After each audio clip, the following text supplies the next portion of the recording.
Концерт бір жыл бойы тер төгіп еңбектенген симфониялық оркестрдің есеп беру кеші іспетті. Шара бастан аяқ облыстық опера және балет театры өнерпаздарының орындауында оркестрдің сүйемелдеуімен өтті.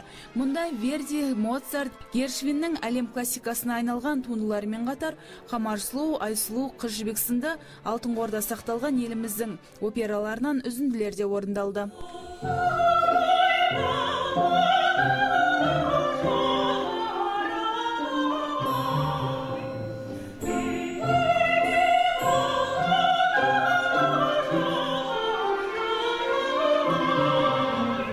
Аталған кешке операның жауһарларына сусындағандар көптеп жиналыпты. Тіпті еліміздің өзге өңірлерінен де ат артып келгендер болды. Олардың бірі Күлімкөз Сәдуақасова.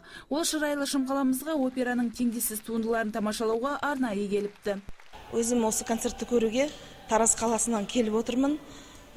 Осы оңтүстік өңірде Шымкент қаласында осындай театрдың ашылғанына өте қуаныштымыз. Және осындай театрлар біздің өңірімізде де ашылса, біздің қаламызда да ашылса деген сондай бір тілек бар.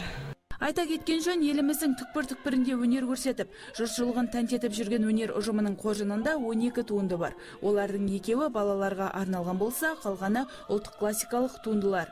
Опера және балет театр негізі Қазақстанды әлемдегі 30 алдын қатарлы елге қосу мақсатында ғой. Енді сондықтан біз де өзімізде облысымызда классикалық өнерді дамыту, кеңінен насихаттау, тұрғындардың қызықшылығын арттыру. Өнер ұжымы алдағы уақытта кішкентай көрермендер үшін алтын сақа қойылымын тарту етпек. Тәрбиелік мәні жоғары, адамгершілікке баулитын бұл шығарманы Қазақстан Республикасының еңбек сіңірген әртісі Махинур Рахманова дайындауда.